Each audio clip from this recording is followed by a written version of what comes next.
Hey, this is Rob. Welcome to the Dude's Nest. I'm here with my buddy Jay. Jay, say hello. Hello. Welcome to the Dude's Nest. Today we're going to be having a lot of different topics to cover, so let's get started. Jay has me going, man. He's on a diet right now, and he's not eating a lot of fatty stuff, and I just offered him a Snickers ice cream bar. Dick move, right? I forgot. I'm so sorry. No, I love you for it. Those are so delicious, though. God. They are. I know. I said it, and I just looked across the table, and I saw just lust in his eyes as soon as I said Snickers ice cream bar. And then I made the mistake of embellishing on it by saying I think they should do. And listen, Snickers, listen up close to this next part. You should make a Snickers almond ice cream bar. Please do that for us, because I'm telling you, man, the Snickers ice cream bar is already fantastic, but I love the Snickers with almond candy bar. So and good. I can't imagine anybody topping a Snickers almond ice cream bar. Gives me goosebumps. I know. Oh, It's what, foodgasm, right? yeah, basically. Just thinking of my mouth. It's just like, oh, yes. Lust. That's our topic for the day. Welcome. Shall we talk about lust today? I don't know. Lust comes in many forms. It does. We can start from the biblical days and just call it covetous. Being covetous. Talk about being covetous. What does it mean to be covetous? To want what other people have. Coveting thy neighbor's oxen.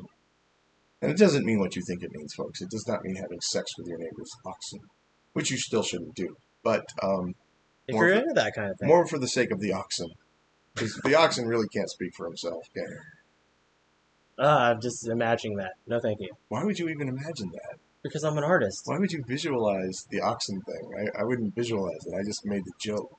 I can't help it. It comes naturally. I'm an artist. You know. Lust comes in different things. What we want to ask you guys out there listening, and this is our first poll. I don't know. What is it that you lust after? It's a good question. So leave that in the comments below this segment, and it doesn't have to be sex. Lust comes in different forms. You could lust after a certain type of food. You could lust after a certain type of tactile touch, feel thing. Some people have fetishes of different types that create that feeling in us. It could be lust over somebody's new car. It could be anything. What is it that you sometimes catch yourself, whether indirectly or directly, feeling envious of? A very good question. Because I know I do. I think we all do. It's inherent that we see something else and go, ooh, that looks cool. I want some of that. You know, and sometimes it's not something that's accessible to us. And Most of the times it isn't. Right. That's what I'm talking about. It's the feeling of wanting something so badly but not being able to reach it and attain it. Not just you got the career goals thing, but that's kind of cliche to say. You know, but I'm talking about real lust of, lust for money, lust for sex is one thing, but it could be anything. It absolutely could be. So let's talk. We're not going to talk about it right now, but I do want to put that question out there in the universe. And what is it that floats your boat and makes you really get hot under the collar for something that you want badly? Cinnamon Toast Crunch. Are you a fan? Okay, I that's love valid. I love Really? Cinnamon Toast Crunch, man. That's your thing? I think about that cereal all the time. I'll tell you the winner for me with Cinnamon Toast Crunch is the change of texture as you eat it. Thank you. You get it. Does anybody else get that? You Cinnamon get Toast it. Crunch?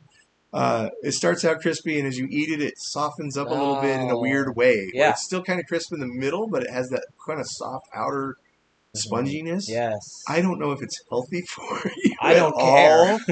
but as an eating experience, yeah, Cinnamon Toast Crunch for some reason is a very pleasant chewing experience. Yeah, it really is. That sounds weird, but it is true. It is. And I think where Captain Crunch is a lovely taste, but it's horrible on your mouth. It's not fun to chew it. Yeah, afterwards your mouth is It just tears torn. you up, right? It tears you up. You know. And it doesn't matter how you go about consuming it, No. whether it's wet, dry, soggy, unless you really let it get soggy, and then it turns into a big sponge in a That's bowl. more mush.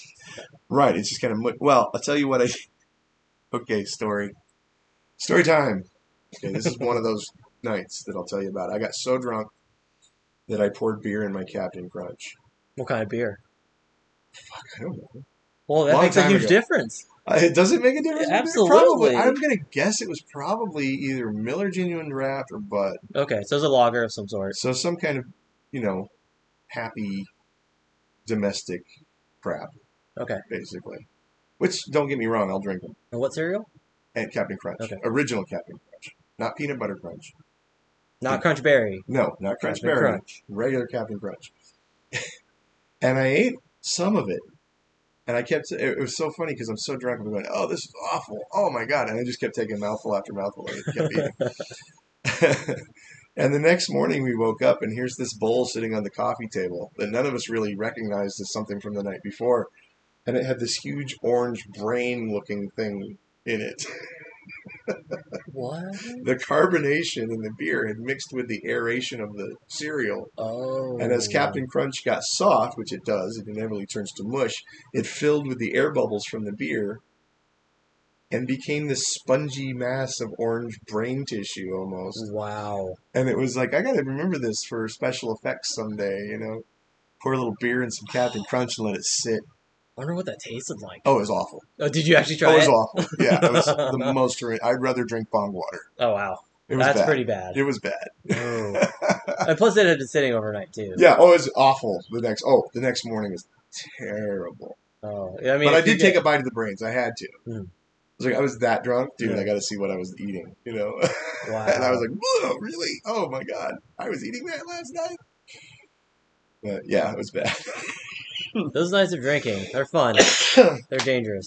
I tell you, I'm not a huge drinker to begin with, but I can handle my liquor. Mm.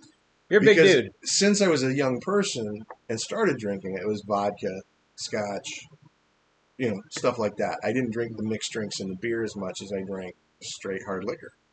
I didn't put ice in it. I didn't care. I'd rather taste my drink. Mm-hmm. You know, I believe that. I do occasionally enjoy like a Pepsi and Coke or whatever, or rum, you know, rum and Coke, Cuba Libre or whatever you want to call it.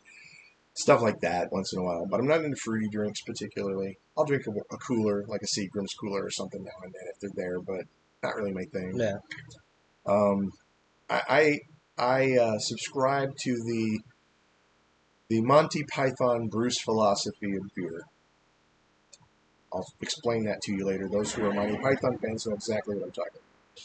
The Bruces made a joke in Live at the Hollywood Bowl. Monty Python Live at the Hollywood Bowl. There's a great joke where I believe it's Eric Idle says that American beer is like making love in a canoe. Other guy says, making love in a canoe? He says, yeah, it's fucking close to water. Accurate. And it's such a great joke. And it's so accurate. Because beer that you get in America that you can see through is not really, you know what I mean? There's no substance to it. It's water with some hops in it. Mm-hmm. But it's not hoppy beer. It's not, you know, it doesn't have any thickness. It doesn't have any texture. It doesn't have any creaminess. It doesn't have any kick. Mm-hmm. You know, Yeah. and I was always kind of bland on beer as a young person, you know, college days and stuff, where you're drinking Budweiser and Miller and Coors and, oh God, Coors. Oh, don't get me started on Coors. Oh, there's a reason they value the elk population in the Rockies. Go on. Because that's what they make Coors beer out of, man. All right. Well, look, let's wrap this up. This has been a great chat today, Jay. Thank you for your contributions as always. It's always keep a me good on time. my toes. As always, people, I want to end the show with a regular thing. I want to make this our little slogan, our mantra, if you will. If you want to build a better world, be a better human. And don't forget to like, subscribe, share, and all that good stuff so you can continue to find out when we go live. Have a great day.